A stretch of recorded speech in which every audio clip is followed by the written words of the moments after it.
Hi there, Natalie with you today with a new fun idea on how to use the new and beautiful Wildflower scrapbooking collection to document your next memory. So why don't you come join me and I'll show you how you can go about it.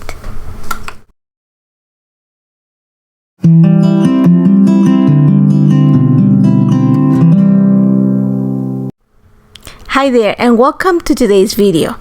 Today I want to show you a fun idea on what you can create or how you can document your next memory using the beautiful Wildflower collection. This is the newest scrapbooking collection from Altenew, and it has a beautiful rich palette, tones of a blush, purple, teal with a hint of green, so very rich and vibrant, and it's actually a really versatile collection.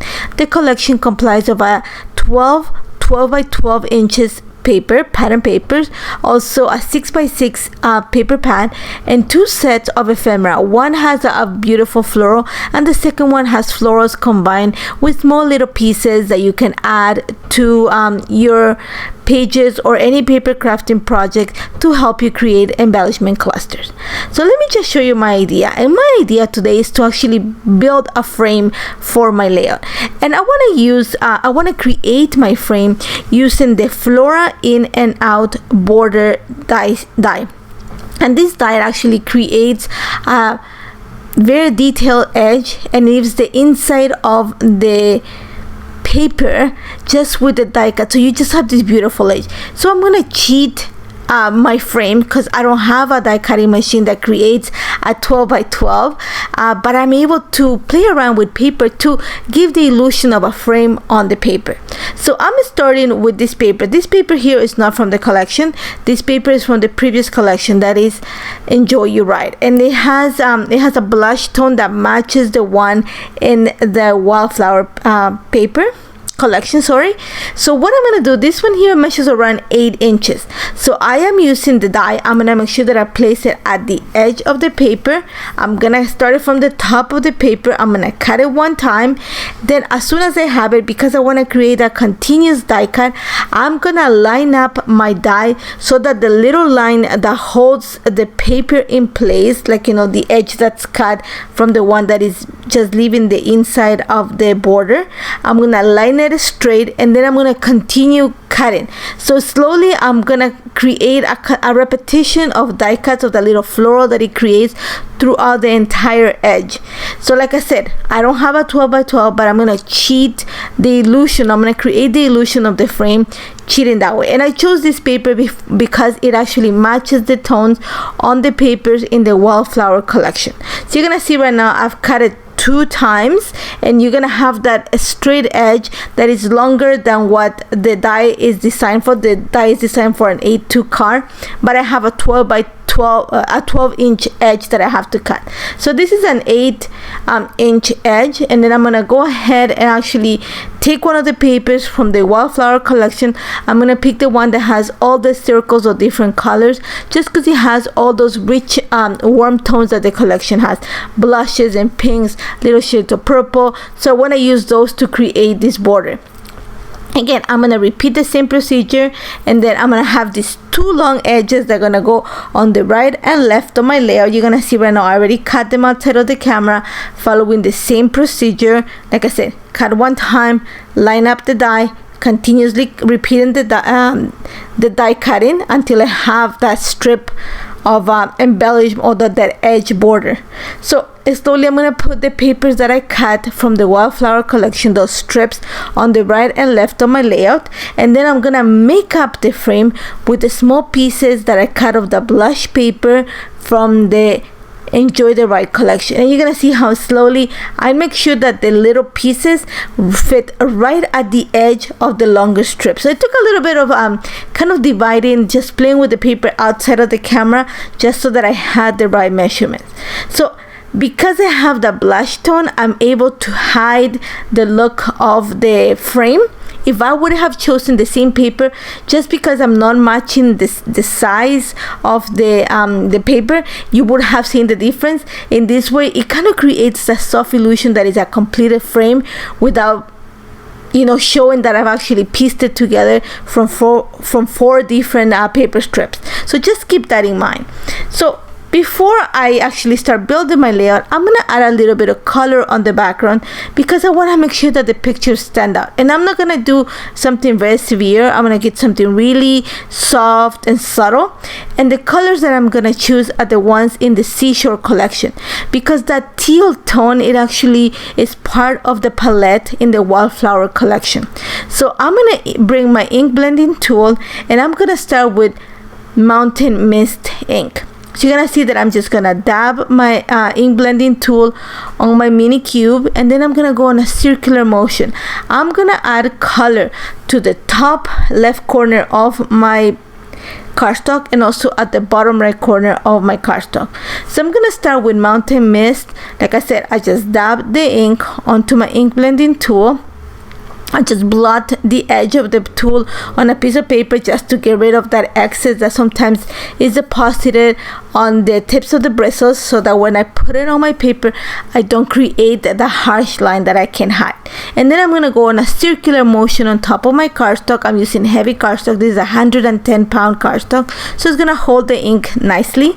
And then I'm going to go on a circular motion counterclockwise and clockwise just to apply my ink. Once I have my circle of Mountain Mist created, I'm gonna go ahead and work with Lagoon, and I'm gonna also add a little bit of Volcano Lake. So those are the three lightest tones in the Seashore mini cube set or in the Seashore ink, and I just want to create a soft haze on the paper, nothing really heavy. I just want that soft shadow of color on the background.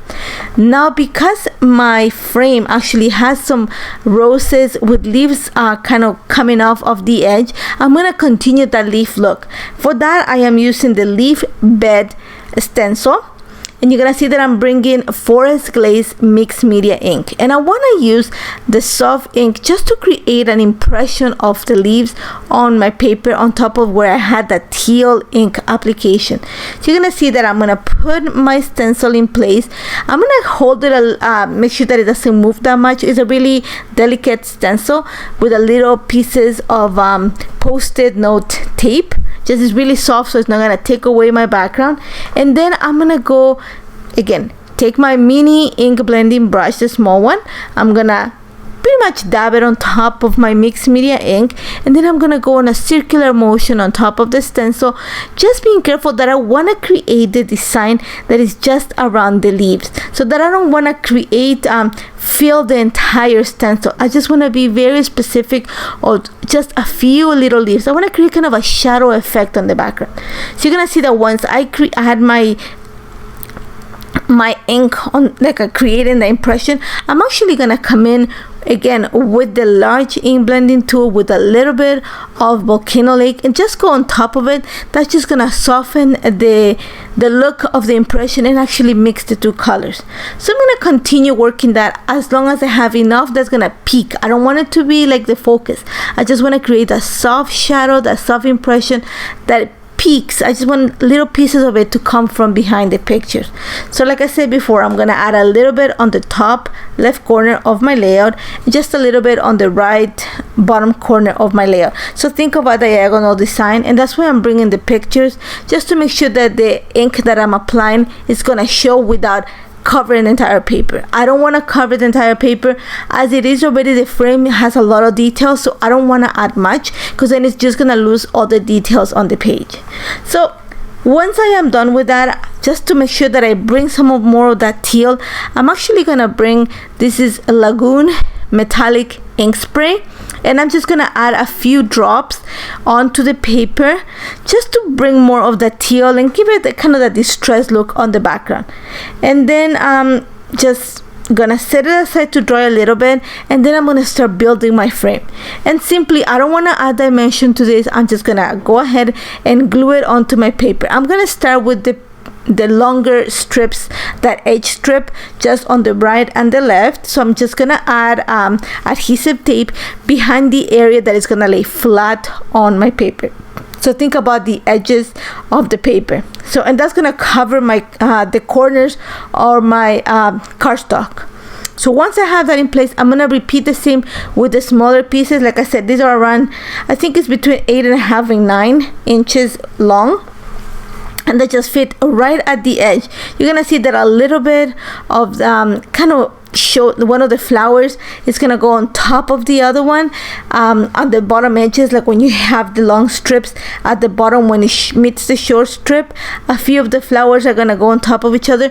I don't mind it because, like I said before, I went looking for a color that was going to take away, to give you the illusion of an entire frame without having to fight the colors or the pattern. So that was like my goal, and I think it actually looks really nice.